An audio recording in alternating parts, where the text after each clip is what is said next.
Hi, everyone. We're Mimicker, here to introduce all kinds of knowledge, even the stuff we didn't know about. Yeah, so glad to be here for this one. And today we are embarking on a deep dive into the source material for our show, I know you don't know, that it really requires you to stretch your imagination a bit. Oh, absolutely. It's a big one. Right.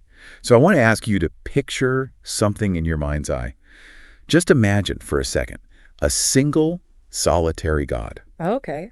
This God is worshipped at this very moment simultaneously by over 3 billion people worldwide. Which is just a staggering number when you think about it. It really is. I mean, we are talking about nearly half the human population on Earth, across continents, across languages, across incredibly diverse cultures. Right. Now, I want you to imagine those exact same 3 billion people who ostensibly bow to the exact same creator, spending the last 1,500 years fighting countless devastating wars over who exactly that God is. Yeah. It is, it's pretty heavy. It is a massive mind-bending question, isn't it? Like, if you look at the sheer scale of the devotion side by side with the sheer scale of the bloodshed, you just have to ask, are they actually worshiping the same God? It truly is the ultimate paradox of human history, I think. And honestly, answering that question is so much harder and, well, infinitely more fascinating than it sounds on the surface. Definitely. Because the answer, and this is what makes our deep dive today so incredibly vital for anyone trying to understand global history, it entirely depends on whether you are talking about lineage or whether you are talking about nature. Okay, let's unpack this right away. Lineage versus nature. This is really the crux of the entire 1,500-year conflict, isn't it? It is. We're essentially looking at the gap between where these belief systems originate, like their historical and textual DNA, versus what these billions of believers think the divine actually is in its essence. Exactly. That very distinction is the exact reason they have been fighting for 15 centuries. So today, we are going to unpack the world's biggest, oldest, and without a doubt, most complicated family feud. A massive family feud. Right. We are looking at the intense, often tragic, but, also deeply beautiful conflict and coexistence between the Abrahamic faiths. So that's Judaism, Christianity, and Islam.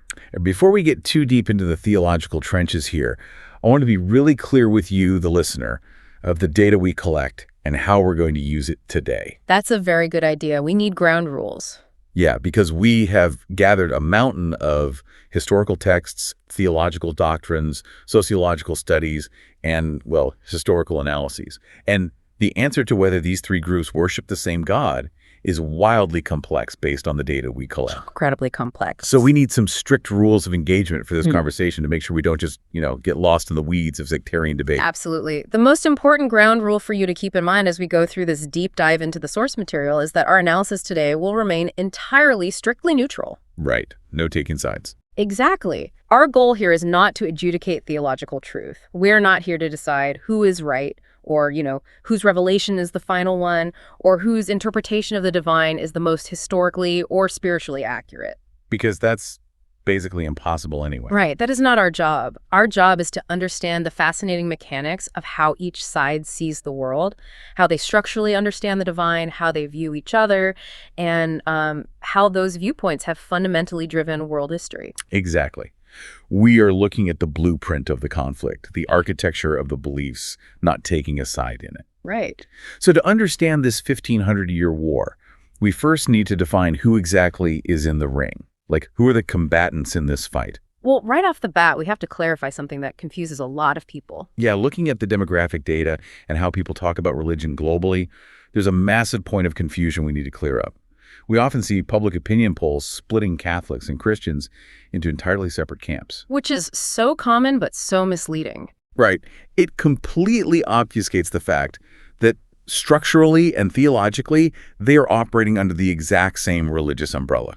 It is a phenomenal point, and it's actually one of the most common structural misunderstandings out there, especially, in regions where Christianity isn't the dominant cultural force. That's right. Let me synthesize this and give you the conclusion right up front.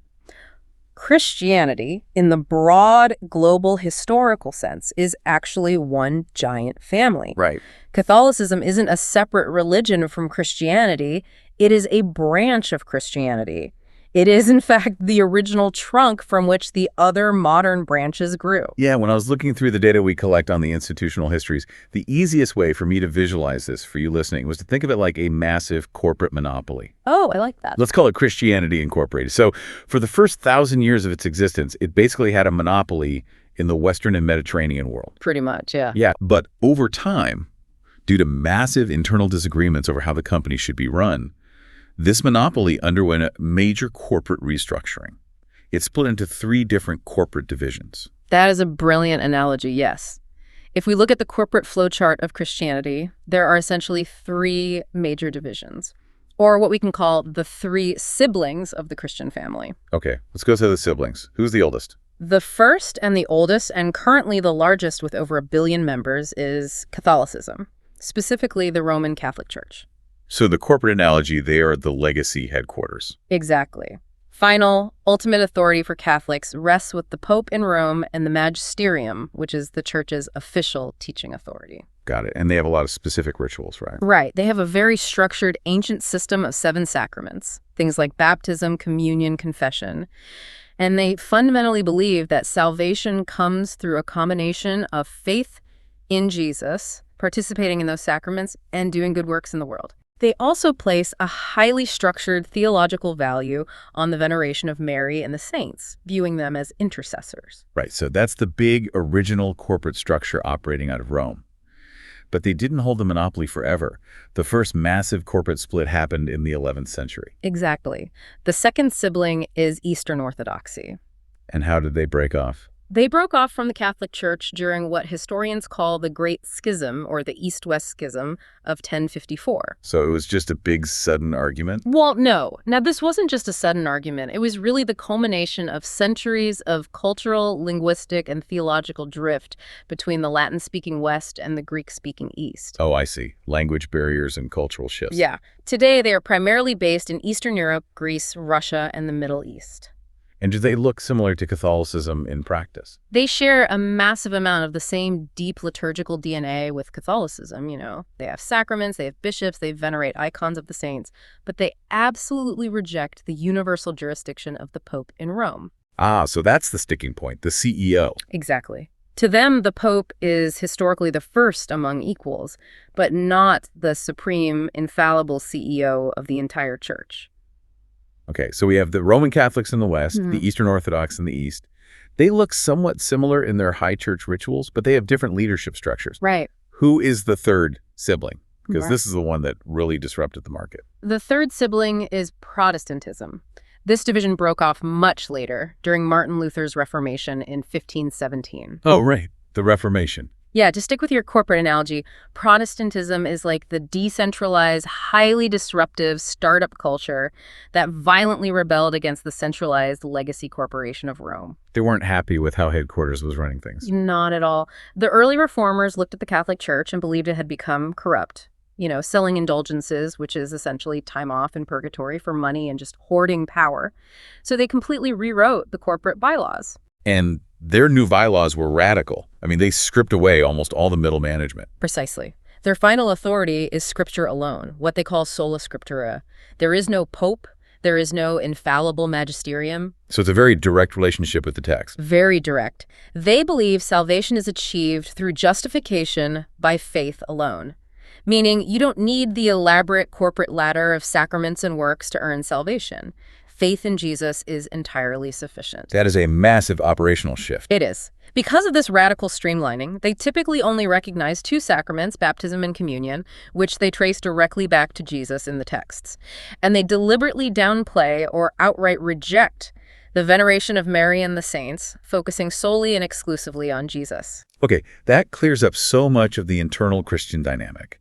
So for you listening, the key takeaway here is that despite the different building styles, the different leadership, and the different rituals, all 3 of these sibling branches, Catholicism, Eastern Orthodoxy, and Protestantism, worship the exact same God, the exact same Jesus, and they all believe in the exact same Trinity. That's entirely correct. Their arguments, fierce and bloody as they have been historically, are ultimately about operations.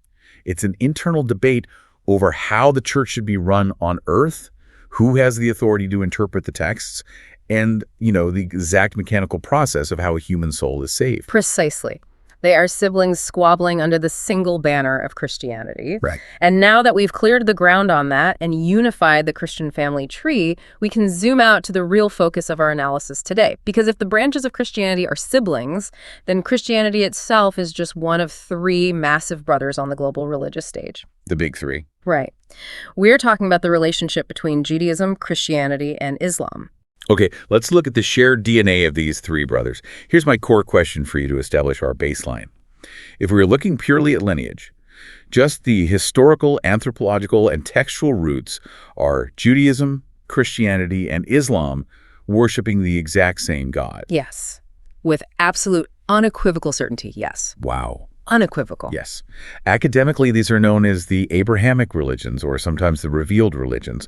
If you trace their origins back, past the centuries of complex dogma, past the medieval schisms, past the Crusades and the conquests, the textual traditions of all three faiths point back to one specific ancient patriarch, Abraham, as he's known in the Islamic tradition, Ibrahim. That's right? exactly. It's just incredible to think about. You have 3 billion people living in towering skyscrapers in New York, ancient villages in the Middle East, megacities in Asia, all tracing their ultimate spiritual ancestry back to one semi-nomadic guy living in the ancient Near East in a place called Ur of the Chaldeans, thousands of years ago. It really is wild when you zoom out like that. So let's map out this family tree. How do they all connect to this one guy? Well, if we map it out chronologically and textually, Judaism is the eldest son. Okay. The foundation of Judaism is a specific covenant, a binding agreement made between God and Abraham. Their God is the God of the Hebrew Bible, often represented by the sacred tetragrammaton YHWH, the God of Israel who promised Abraham that his descendants would be a great nation. So they were the first branch directly off that root. Right. Then you have Christianity, the middle son. And this is vital. Christianity didn't just drop out of the sky as a fully formed independent religion. No, it didn't. It grew directly and organically out of first century Second Temple Judaism. Right. And this is a point that gets lost in so much modern cultural translation. Like, Jesus was Jewish. Absolutely. He didn't walk around calling himself a Christian. All of his early followers, the original apostles, were Jewish. They worshipped in the Jewish temple. Exactly. The very first Christians were thoroughly Jewish people who were worshiping the God of Abraham, Isaac, and Jacob. So it changed. They just developed a radical new theological belief that this exact same God had done something entirely new and unexpected in the person of Jesus of Nazareth. Got it. Okay, so that's the middle brother. What about the youngest? Jumping forward in time, you have the youngest son, Islam. Islam emerged much later, in the early 7th century in the Arabian Peninsula. So a good 600 years after Christianity.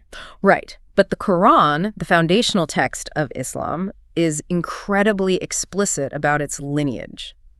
It states clearly, repeatedly, that the God who is revealing the Quran to the Prophet Muhammad through the angel Gabriel is the exact same God who spoke to Abraham, who gave the Torah to Moses, and who gave the gospel to Jesus. Now, wait a minute. Let me stop you right there, because this is where a massive, incredibly persistent, popular misconception comes into play. Oh, I know exactly what you're going to say. Yeah, one of the most frustrating things we see in the data we collect regarding public perception, especially in the West, is the idea that Muslims worship a totally different, distinct, somewhat foreign deity. Yes. Like, I can hear people listening right now saying, wait, don't Muslims worship a totally different God named Allah? Isn't that a specific, proper noun for a different divine being? It is a huge, historically damaging misunderstanding, and we really need to break it down linguistically because it's actually quite simple. Let's do it. Allah is not a name. It's not a proper noun unique to Islamic theology like Zeus or Thor. It is simply the Arabic word for God. That's it. Just the word for God. That's it. It's a linguistic contraction of Alila, which literally translates to the God or the one God. Wow. Okay, here's where it gets really interesting for you listening. If Allah just means God in Arabic, does that mean that Arab Christians who predate Islam by centuries, by the way, use the word Allah? That is the mind-blowing fact that shatters this misconception entirely. Yes. Arabic-speaking Christians, whether they are Coptic Christians in Egypt, Maronite Catholics in Lebanon, or Orthodox Christians in Syria, when they go to church on Sunday, they read their Arabic translations of the Bible, and the word for God on the page is Allah. That is wild. When they pray to Jesus and to God the Father, they use the word Allah because it's literally just the linguistic translation of the word God. And this connects back to the older brother too, right? Oh, absolutely. Mm-hmm. If we look at the linguistics of the older brother, Judaism, the Hebrew word for God is Elohim. The Aramaic word for God, which is the language Jesus actually spoke, by the way, is Eloha. Ilaha, Elohim, Allah. Yes. Allah, Elohim, Eloha. They are all just deeply related linguistic cousins in the Semitic language family, pointing to the exact same concept. That completely flips the script on how so many people view this. To say Muslims worship a different God simply because they use the word Allah makes as much linguistic sense as saying French people worship a totally different God because they pray to Dieu, or Spanish speakers worship a different God because they pray to Dios. Right. It's just translation. It really is just translation. And what's fascinating here is how explicit the Quran itself is on this exact point. What does it say? Well, the text of the Quran does not pretend Islam exists in a vacuum. It specifically refers to Jews and Christians as people of the book, or al-Kitab. So it recognizes them directly. Yes, it explicitly acknowledges that these older religious communities received genuine, authentic, earlier revelations from the exact same God. Wow. There is a direct verse in the Quran, in Surah Al-Ankabut, instructing Muslims on how to converse with Jews and Christians. And it translates to, and I'll quote it, "And do not argue with the people of the scripture, except in a way that is best, and say, we believe in that which has been revealed to us and revealed to you, and our God and your God is one, and we are Muslims in submission to him." That is pretty definitive. Yeah, so from the perspective of the foundational text of Islam, there is absolutely no debate about the lineage. Okay, so linguistically, textually, and historically, the historical records show it is undeniably the exact same God.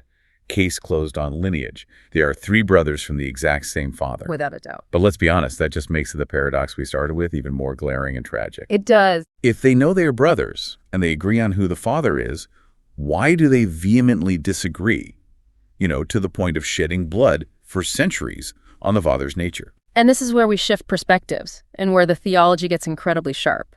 While the lineage is identical, the nature of God is where the intellectual and physical blood starts spilling. The nature. The ultimate question that fractures these three faiths isn't who God is historically, but what God is structurally. What do you mean by structurally? Like, is God purely, indivisibly one, or is God one that contains three? This isn't just a minor philosophical quibble for theologians in ivory towers. It is the ultimate identity crisis for the Abrahamic family. Everything flows from this. Right. Let's break down how each brother views the nature of their father, because it dictates their entire worldview. Let's start with the eldest brother, Judaism. How do they define the nature of God? For Judaism, the concept of God is rooted in strict, uncompromising, radical monotheism. Right, because of when and where it started. Exactly. You have to remember the historical context. Judaism emerged in an ancient Near Eastern world completely dominated by polytheism. Pantheons of gods with different domains, forms, and rivalries. The sun god, the moon god, the river god. Yes. So against that backdrop, the core of the Jewish faith is pure, indivisible oneness. This is best summarized in the Shema, a prayer from the book of Deuteronomy that serves as the absolute centerpiece of morning and evening Jewish prayer services. And what does the Shema say? It says, "Hear, O Israel, the Lord our God, the Lord is one." One. Not a collective one, not an umbrella term, but a singular, undivided, absolute entity. Correct.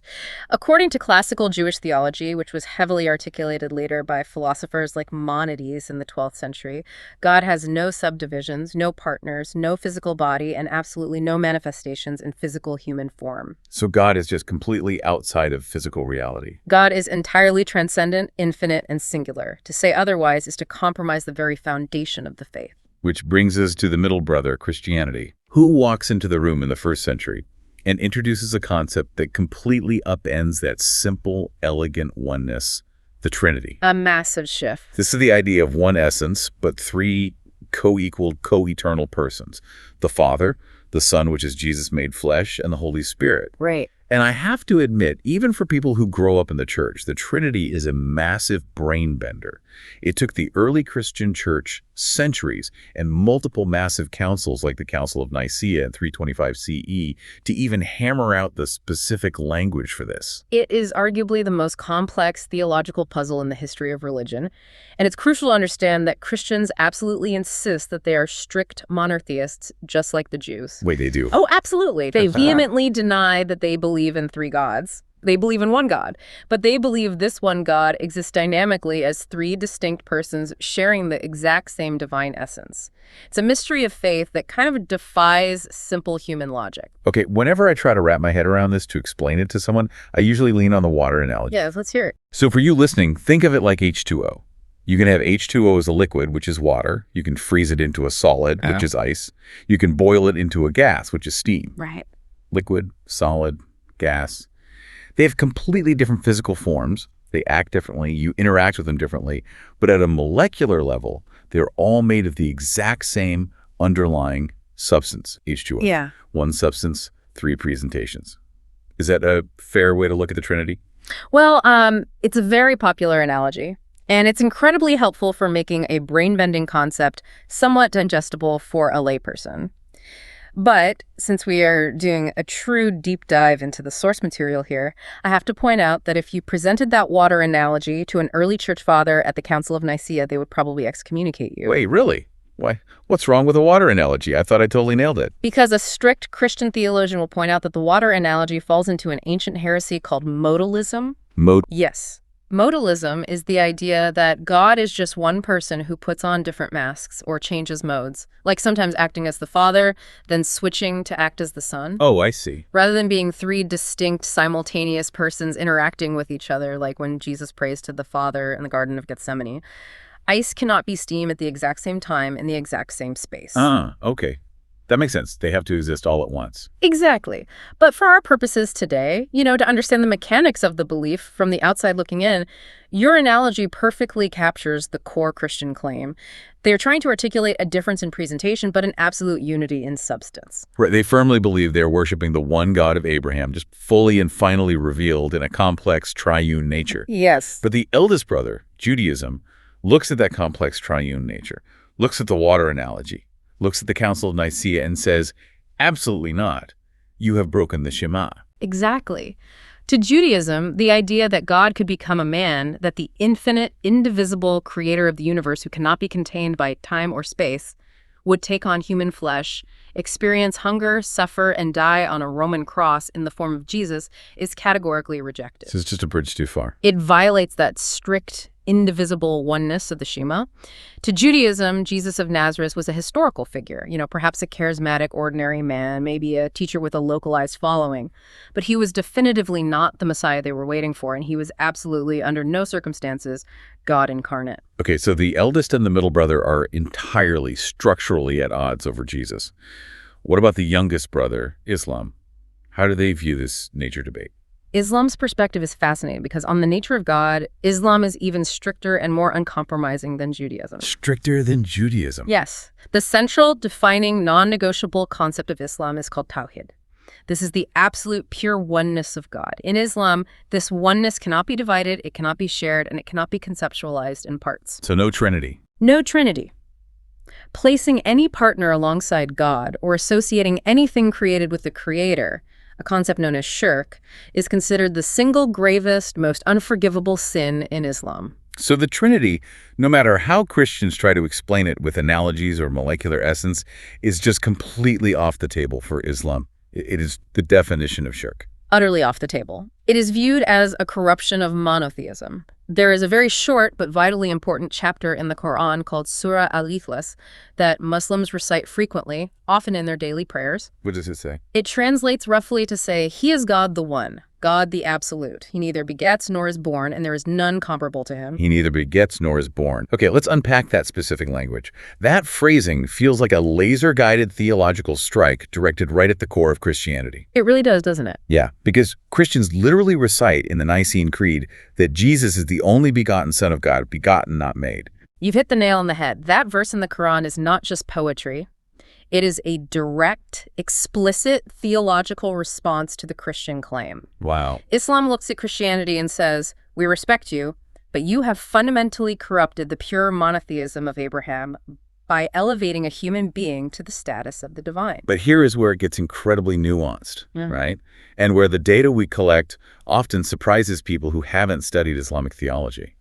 Islam does not reject Jesus. Not at all. In fact, they revere him deeply. Right. I think this is another huge blind spot. How exactly does Jesus fit into Islamic theology if he absolutely isn't the Son of God?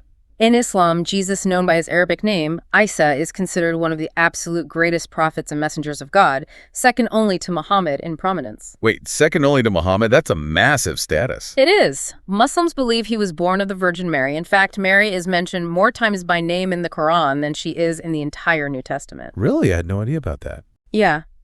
They believe Jesus performed incredible miracles by God's permission, like healing the blind and raising the dead. But they believe he was purely a human man, a great prophet, a profound messenger, but not divine. Right. Furthermore, mainstream Islamic tradition holds that Jesus wasn't even crucified on the cross, that it only appeared that way to his enemies, and that God actually intervened and raised Jesus up to heaven alive, saving him from the humiliation of crucifixion. Wow. So Jesus is the ultimate theological battleground here. Without a doubt. Let me synthesize this for you listening, because it's just wild when you see it all laid out like a family dynamic. It really is. It's like three brothers trying to describe the exact same father. The eldest brother, Judaism, says dad is a stern, singular, undivided patriarch.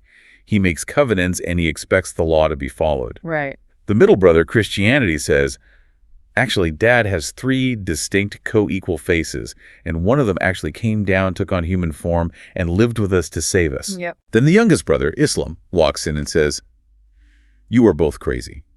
Dad is entirely singular. He never had a literal son in the first place. And middle brother, you fundamentally misunderstood who he is. That is the perfect summary of the theological stalemate. They all agree on the lineage. They all trace it back to the exact same starting point with Abraham. But their structural understanding of who that God is, what that God demands of humanity, and how that God interacts with the physical world is fundamentally inextricably incompatible. So what does this all mean for human history? If everyone is absolutely 100% convinced that their version of dad is the only true, mathematically correct version, how does an abstract theological disagreement over the nature of the divine turn into actual geopolitical violence? That's the big question. Because families argue, sure, siblings fight over the inheritance, but they don't usually wage 1,500-year continent-spanning wars involving billions of people and massive armies. No, they don't. And to understand the leap from theology to violence, we need to look beyond just the beliefs themselves and examine three specific mechanisms embedded within these belief systems. Okay. I call them the three theological tinder boxes. Tinder boxes. That sounds ominous. It is. These are structural elements built into the DNA of the religions that make conflict almost inevitable when they rub up against each other in the messy real world of human politics. Okay, let's go through them. What is tinderbox number one? Tinderbox 1 is the dispute over final revelation. Final revelation, okay. Think of this as the ultimate zero-sum game of absolute truth. Because they all agree there is only one God, there can ultimately be only one absolute final truth. You can't have multiple contradictory truths emanating from a perfect singular being. Right. That would make sense. So Christianity looks at Judaism and says, Jesus fulfilled the laws of Judaism. We are the new covenant. It's framed as an upgrade, an overwriting of the old operating system. So Christianity claims to be version 2.0. It acknowledges version 1.0 was real, but says it's now obsolete. Yes, exactly. But then Islam comes along in the 7th century and claims to be version 3.0, the final, permanent, bug-free release for all of humanity. The ultimate update. Right. Islam claims that Muhammad is the seal of the prophets. This is a crucial concept. It means he is the absolute last prophet God will ever send, and the Quran is the final, perfect, uncorrupted revelation. So there's no version 4.0 coming. Never. In fact, Islamic theology utilizes a concept called tarif, which claims that the early revelations given to the Jews and Christians, the Torah and the Gospel, were originally true messages from Par, but they were distorted, altered, and corrupted by human hands over centuries. Oh, wow. That is incredibly inflammatory if you take it seriously. You have Islam telling Judaism and Christianity, you had the truth, but you broke it, you corrupted it to serve your own purposes, and we are here to fix it with a final permanent version. Exactly. I mean, if you truly believe your version is the only uncorrupted word of the creator of the universe, there is zero room for compromise. You can't just agree to disagree about the ultimate truth of reality if eternal salvation is on the line. Precisely. It creates an environment where mere coexistence can feel like a spiritual compromise or even a danger to your own soul. Which brings us to Tinderbox 2, which is even more specific, deeply painful, and historically damaging. Supersessionism. Supersessionism. That's a really heavy theological term. What does that actually mean on the ground historically? You can think of it as the stolen inheritance. Historically, there was a prevalent, dominant Christian theology that claimed God's special chosen covenant with the people of Israel. The Jews had been completely broken and replaced or superseded by Christianity. Replaced. Yes. The argument was that because the majority of the Jewish people rejected Jesus as the Messiah in the first century, God officially rejected them, revoked their status, and the Christian church became the new Israel, the new chosen people. Okay, so the middle brother is essentially telling the older brother, Dad wrote you out of the will. You failed the test. The inheritance, the favor, the promises, they are entirely mine now. That's exactly it. That has to have massive real-world consequences beyond just hurt feelings. The consequences were catastrophic. If we connect this abstract theology to the bigger picture of history, this theology of supersessionism was the ideological fuel that powered centuries of European anti-Semitism. Right. It allowed Christian societies, once they gained political power in the Roman Empire and beyond, to frame the Jewish people not just as a minority group with different beliefs, but as a rejected, spiritually blind people who were cursed by God. That's horrifying. It led to the horrific deicide charge blaming all Jews collectively and eternally for the death of Jesus.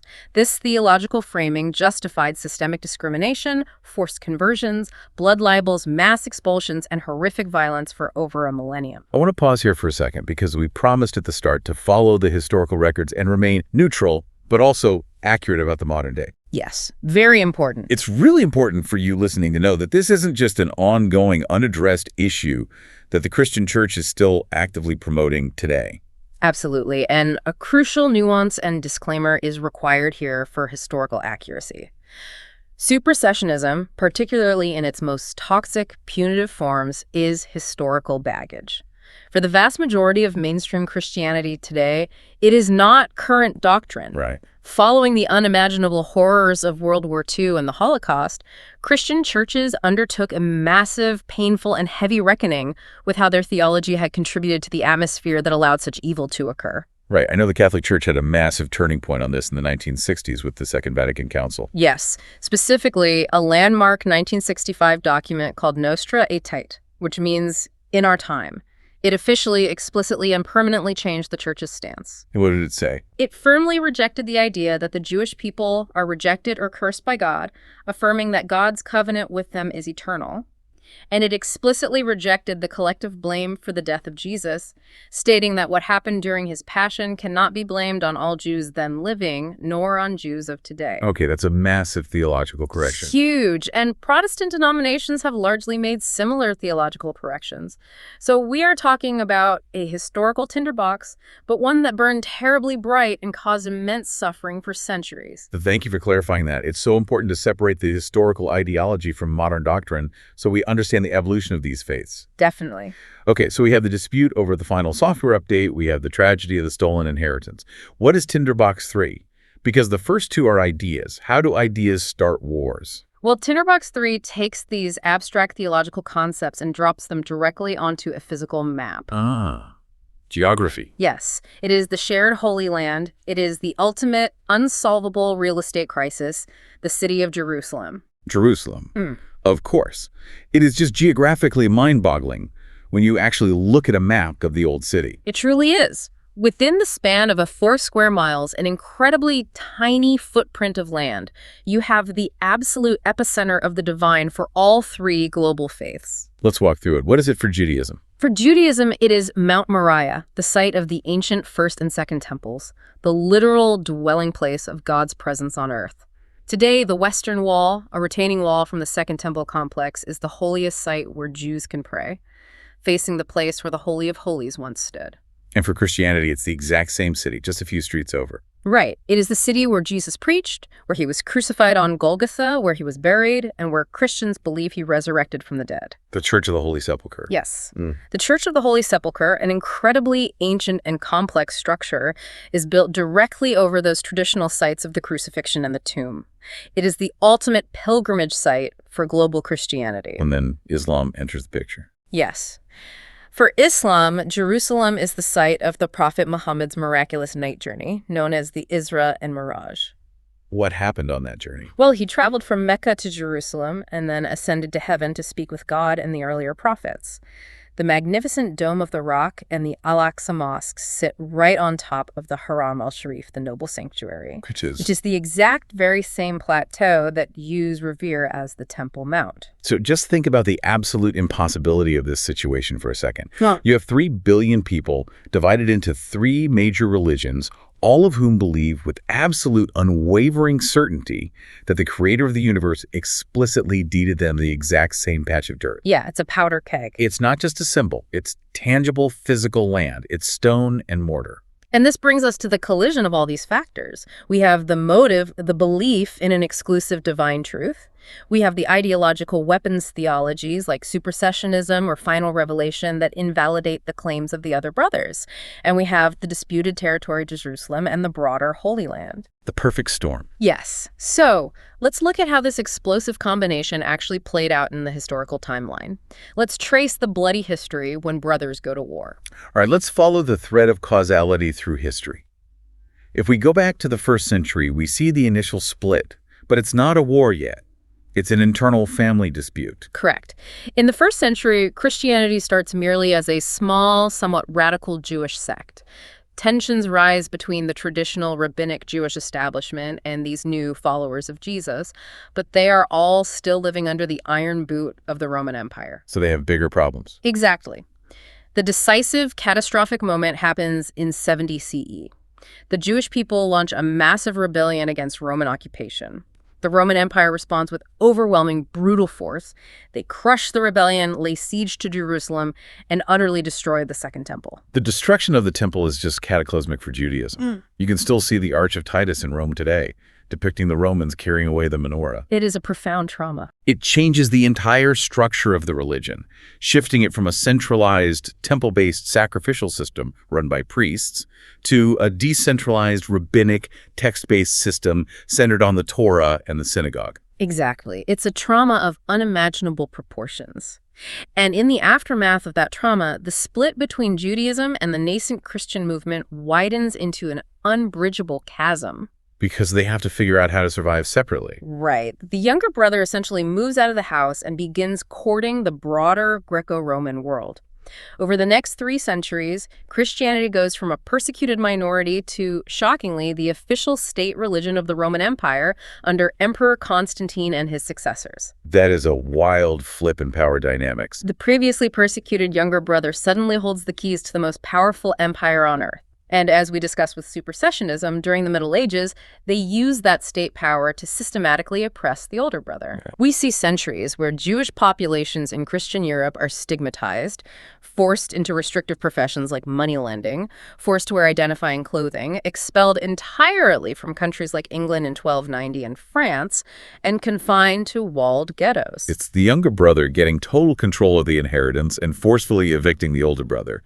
But then, a massive new geopolitical player enters the board in the 7th century, and this changes everything. This is the rapid rise of Islam, and historically speaking, the speed and scale of it is breathtaking. Muhammad dies in 632 CE. At that moment, Islam is contained to the Arabian Peninsula. Okay. But the 2 great superpowers of the day, the Christian Byzantine Empire and the Zoroastrian Sassanid Empire of Persia, had just spent decades exhausting each other in devastating wars. Yeah, they were vulnerable. Highly vulnerable. Into that power vacuum, within just a few decades, Muslim armies explode outward. They conquer the Levant, taking the ultimate prize, Jerusalem, in 637 CE from the Byzantines. Wow, that fast. Yes. They sweep across all of North Africa, completely conquered the mighty Persian Empire, crossed the Strait of Gibraltar into Spain, and pushed deep into Europe. It's an unbelievable expansion. I mean, they push all the way into France before they were finally halted at the Battle of Tours in 732. Right. So within roughly a century, the youngest brother has suddenly conquered massive chunks of the known world, effectively shrinking the Christian world and colliding head-on with the middle brother, Christianity. Which naturally sets the stage for the next massive eruption of violence from the 11th to the 13th centuries, the Crusades. Oh boy, the Crusades. The Byzantine emperor in the east, feeling the pressure of advancing Muslim Seljuk Turks, asks the Pope in the west for mercenary help. Okay. But in 1095, at the Council of Clermont, Pope Urban II preaches a fiery sermon that changes history. He calls on all of Western Christendom to stop fighting each other, take up the cross, march thousands of miles to the Middle East, and take back Jerusalem and the Church of the Holy Sepulchre from Muslim control. And he promises remission of sins for those who go. Right, he does. And this launches a series of massive, brutal military campaigns over the next 200 years. Tens of thousands of European knights, peasants, and religious zealots marching across the known world to fight for the Holy Land. Yeah. But here is the incredible irony of the Crusades, and something that often gets left out of the simplified pop culture version of the story. The Crusaders didn't just fight Muslims. Not at all. The bloodshed was entirely indiscriminate. Yeah. In fact, the very first victims of the Crusades were the oldest brother, the Jews. Wait, how did that happen? As the earliest Crusader armies, which were often disorganized mobs led by charismatic preachers mobilized in France and Germany and began marching east, they were gripped by this intense, blinding religious fervor and, well, a need for supplies. Right. They reasoned, in a horrific display of twisted logic, why march thousands of miles to fight the enemies of Christ in Jerusalem when we have the people we historically blame for killing Christ living right here in our own cities? Oh my God. And they proceeded to massacre thriving, peaceful Jewish communities along the Rhine River in Germany in 1096. It's horrific. Yeah. It's just unadulterated zealotry meeting deep-seated anti-Semitism. And it wasn't just the older brother they attacked. In the Fourth Crusade, in 1204, the narrative goes completely off the rails. It really does. The Crusaders, who were Catholic, were supposed to be sailing to Egypt to launch an attack on Jerusalem from the south. But due to a complex mess of politics, massive debts owed to the Venetians, and opportunistic greed, they ended up attacking Constantinople instead. Yes, the capital of the Byzantine Empire. Their allies. The capital of their fellow Christians, the Eastern Orthodox sibling who had originally asked for help a century earlier. The Catholic Crusaders besieged, captured, and brutally sacked Constantinople. They looted ancient churches, destroyed priceless relics, and massacred their fellow Christians. It was a staggering betrayal that cemented the East-West schism with a legacy of blood, distrust, and bitterness that essentially lasted for centuries. It's a perfect example of the flag of religion masking the engine of greed and politics. Which brings us to the 15th and 16th centuries, where the conflict turns into a massive two-front geopolitical war for the soul of Europe. Let's talk about the Western Front first. In 1492, you have a massive turning point in the West. The Catholic monarchs of Spain, Ferdinand and Isabella, complete the Reconquista. They effectively end 7 centuries of Islamic presence and rule in the Iberian Peninsula by conquering the Emirate of Granada, driving the Muslim political power out. Right. And in that exact same year, fueled by the same desire for total religious homogeneity, they issue the Alhambra Decree, which expelled all practicing Jews from Spain entirely, forcing them to convert, flee, or be killed. So the West is consolidating under strict Catholic power, expelling the other two brothers. But what is happening in the East at this exact same time? In the East, the dynamic is entirely reversed. The Islamic Ottoman Empire is rising to become an absolute global superpower. They finally achieve what early Muslim armies had dreamed of. They conquer Constantinople in 1453. Wow, so the city finally falls. It falls, ending the Byzantine Empire once and for all, and renaming it Istanbul. They expand rapidly into Eastern Europe, pushing all the way into the Balkans, Hungary, and up to the very gates of Vienna, Austria by 1529, laying siege to the very heart of Christian Europe. That must have been terrifying for Europe. It felt, to the people living through it, like an apocalyptic clash of civilizations, the end of the world. But just when you think this is purely a story of Christianity versus Islam or monotheism versus monotheism, the narrative breaks again. Yeah. We hit the era that completely dismantles the idea that these are strictly interfaith religious wars. Yes. We enter the era of intrafaith bloodbaths.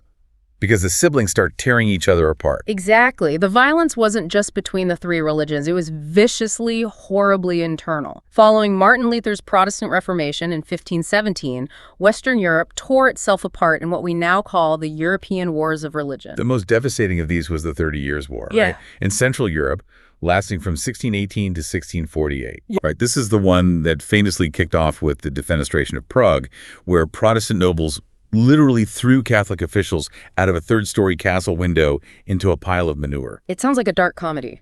It does, but it sparked one of the most horrific wars in human history. It did. This was Catholics fighting Protestants. It was a continent-wide slaughter where massive mercenary armies laid waste to entire regions, burning crops, sacking cities, and killing civilians.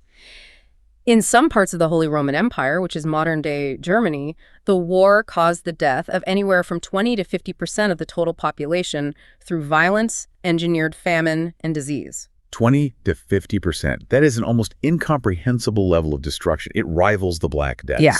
And this is people who worship the exact same Jesus, read the exact same Bible, and believe in the exact same Trinity, slaughtering each other over theological nuances, the authority of the Pope, and which prince gets to control which territory. And we see the exact same internal fracturing with similarly lasting geopolitical consequences in Islam. How so? Almost immediately after the death of the Prophet Muhammad in 632, a dispute arose over who should succeed him as the temporal and spiritual leader of the Muslim community. Should it be chosen by consensus, which led to the Sunni branch, or should it stay within Muhammad's bloodline through his cousin and son-in-law, Ali, which led to the Shia branch? So a succession crisis. This early political succession crisis culminated in tragedy, most notably the Battle of Karbala in 680, where Muhammad's grandson was killed. This evolved over centuries into the profound theological and political rift between Sunni Muslims and Shia Muslims. And that's still relevant today. Highly relevant. That divide has caused countless internal conflicts throughout Islamic history and continues to heavily dictate the geopolitics, proxy wars, and alliances of the Middle East to this very day. Okay, looking at all this data, we collect the Catholic Crusaders sacking Orthodox Constantinople, the Catholics and Protestants decimating Europe in the 30 Years' War, the Sunni-Shia conflicts, the expulsion of the Jews from Spain. This raises a massive flashing red flag about our core assumption going into this deep dive into the source material. It certainly should. If people who share the exact same faith, the exact same holy book, are perfectly willing to slaughter each other, are these actually religious wars at all? Or is religion just the costume the war is wearing? What's fascinating here is that you've just hit upon a major paradigm shift in how modern historians and sociologists view these conflicts. Really? Yeah. The simple popular narrative is that religion caused the wars, that faith is inherently violent. But if you dig into the historical records and look at the economic and political realities of the time, religion is rarely the true cause. To understand this, historians often use a powerful, clarifying metaphor. Religion is the flag, not the engine. The flag versus the engine. I love this concept. Let's break down those terms for the listener because it changes how you read the news. Think of a heavy military vehicle. The engine is the heavy, mechanical, often dirty reality that actually generates the power, burns the fuel, and moves the vehicle forward. Okay, so what is the engine in human history? In the context of human history, the engine of war is almost always material.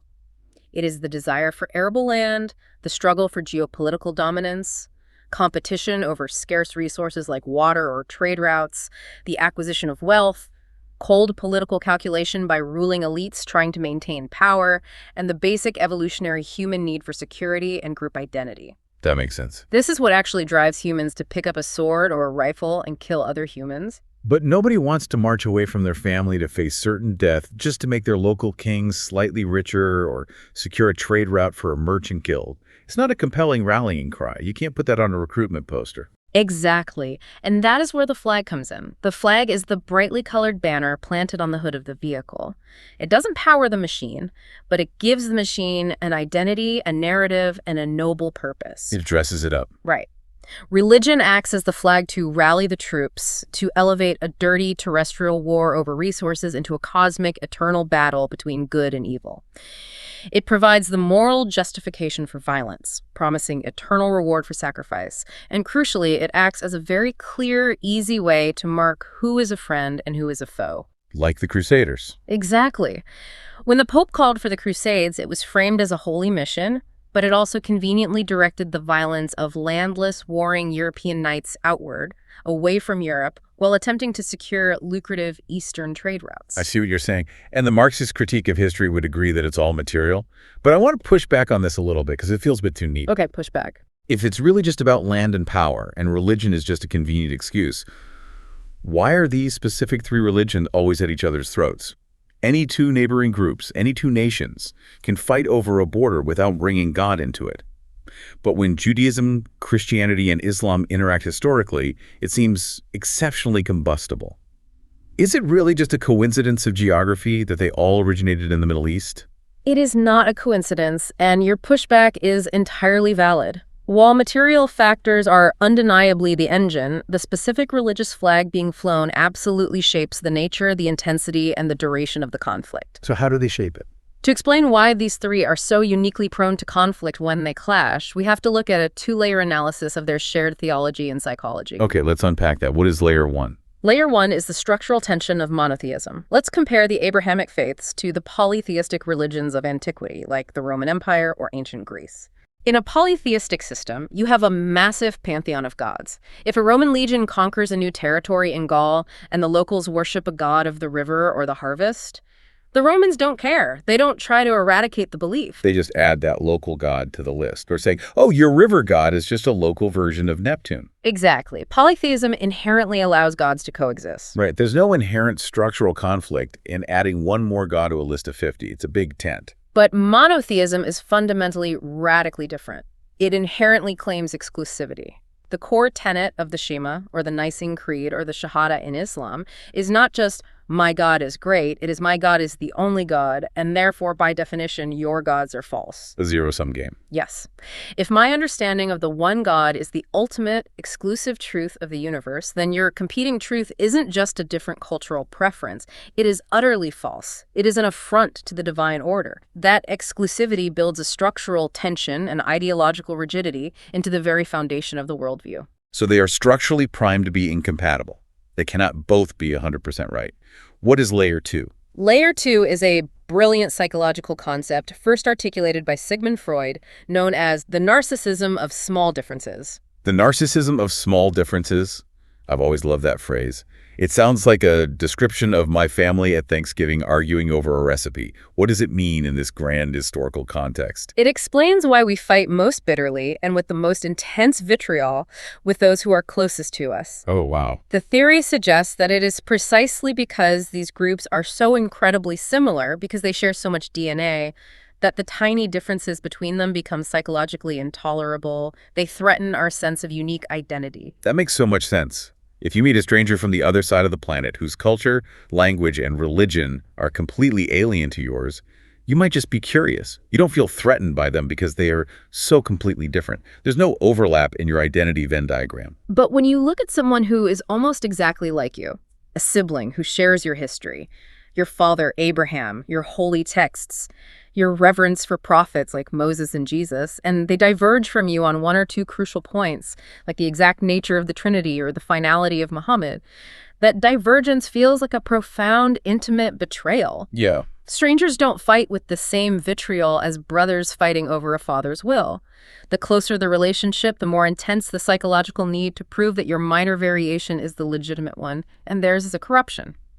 So we have the engine of land, resources, and power, fueled by the structural tension of monotheism, and ignited by the narcissism of small differences. That is a potent cocktail. Very potent. If they are this structurally and psychologically primed to fight, is eternal conflict just written into their DNA?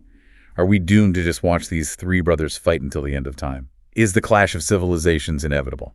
That is the most pessimistic view, and unfortunately it's a very popular one today, but thankfully the historical data we collect proves it entirely wrong. The idea that these faiths are destined or doomed to fight is a modern political myth.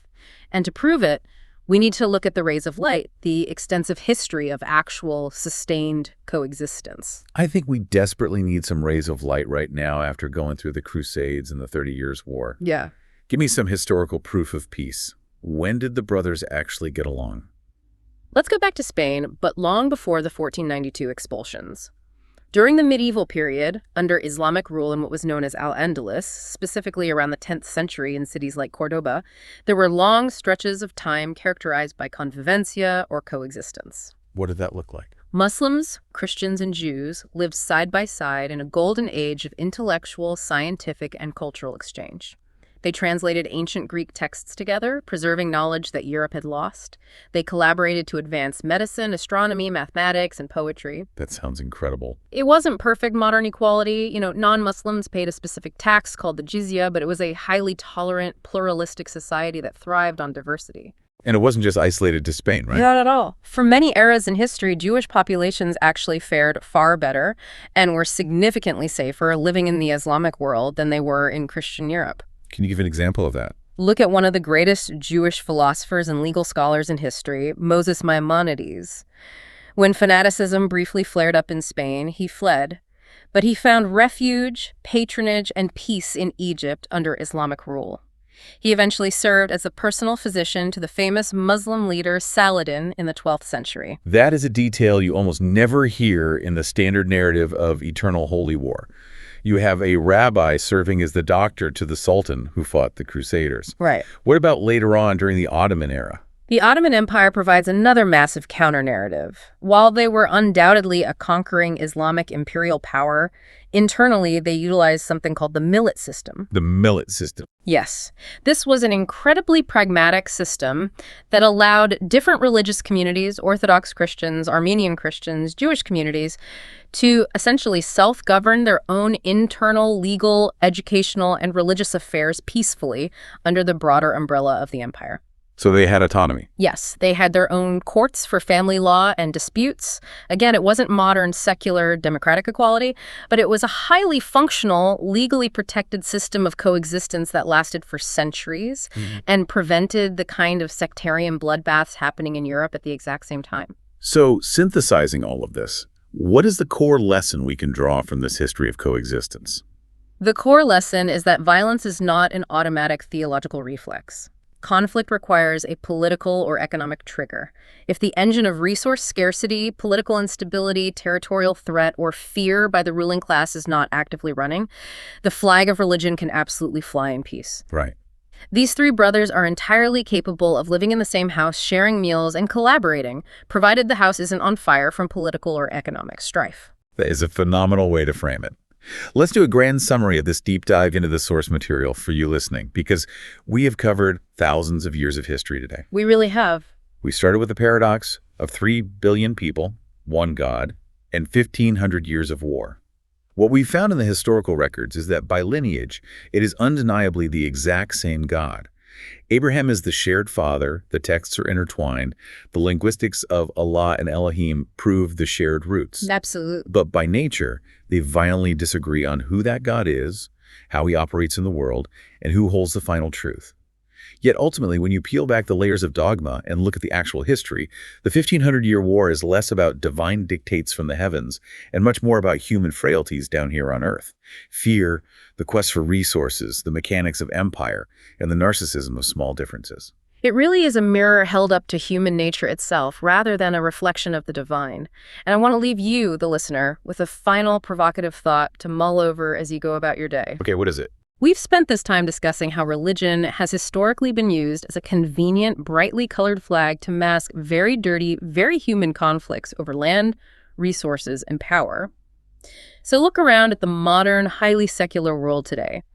Even as traditional religious adherence shifts, changes, or declines in many parts of the world, the human engine of conflict hasn't stopped for a single second. That is true. What new non-religious flags, whether they are modern political ideologies, fierce nationalisms, rigid partisan identities, or economic theories, are we currently waving right now to justify the exact same deeply human conflicts over the exact same resources?